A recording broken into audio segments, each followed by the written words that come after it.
E hoje nós vamos conversar sobre xenotransplante, um tema que tem dominado o noticiário recentemente, com o doutor Leonardo Riella, um nefrologista brasileiro e diretor do transplante renal do Massachusetts General Hospital. Um marco na história do transplante que traz esperança a milhões de pessoas com doença renal crônica e deixa também todos nós, brasileiros, orgulhosos em saber que tem um nefrologista brasileiro por trás desse feito. Então, o xenotransplante já vem sido estudado em fase experimental há mais de 30 anos, assim, mas nos últimos 10 anos teve uma evolução assim tremenda, principalmente nos últimos 5 anos, em termos de resultados.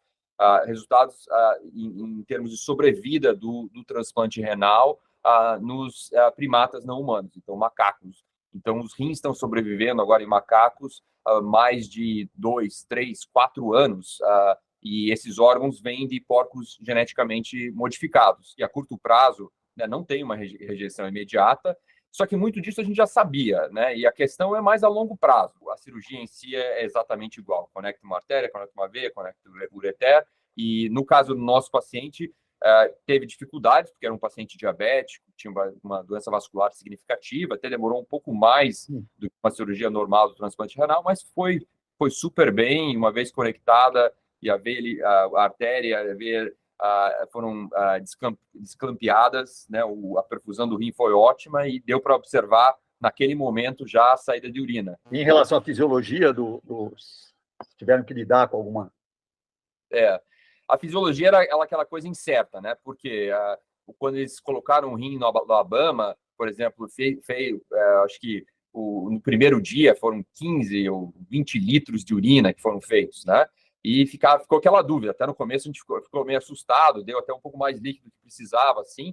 Mas se a gente olhar o fluxo urinário que ele teve, foi igualzinho o que a gente vê num doador vivo. Então, um pouquinho de poliúria nos primeiros dois dias ali, 4, 5 litros e tal, e assim por diante já começou a baixar e agora já está em níveis normais, em torno de 1,5 a 2 litros. Até meio assustador, assim, porque, né, a gente fica sem saber se de repente vai ser diferente, vai ter alguma coisa a mais, mas a biologia é tão similar em termos de função, tem algumas coisas diferentes que talvez a gente vai ter que ver mais para frente, como a eritropoetina, que tem algumas modificações entre o porco e o humano, e tem essa questão que será que vai funcionar, será que não vai funcionar nos humanos, mas, assim, a gente pode dar eritropoetina, eu acho que a eritropoetina seria o de menos. Eu acho que a gente está mais preocupado com os eletrólitos, né, porque a gente quer que isso aí esteja estável, um paciente diabético com doença cardiovascular, a gente não quer que esse potássio esteja elevado e nem muito baixo e assim por diante. Quais seriam os principais desafios nos próximos dias?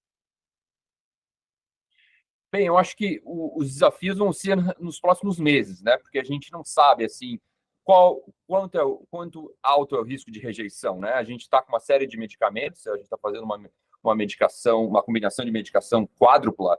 Então, é um bloqueador de coestimulação, que é o CD154, e depois a tríplice normal que a gente usa, tacrolimus, micofenolato e prednisona. Só que doses um pouco mais baixas, porque, claro, a gente tem medo sempre de infecção.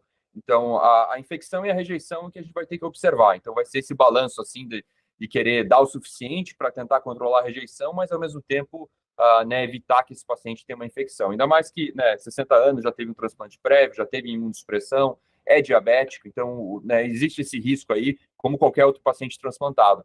Então, esse eu acho que é um dos grandes desafios aí para frente e, claro, é tudo desconhecido daqui para frente, né? A gente não sabe. Então, a gente vai ter que realmente estar acompanhando de perto aí, observando e torcendo aí que dê certo para que a gente possa fazer mais e expandir isso aí para outros lugares, inclusive o Brasil.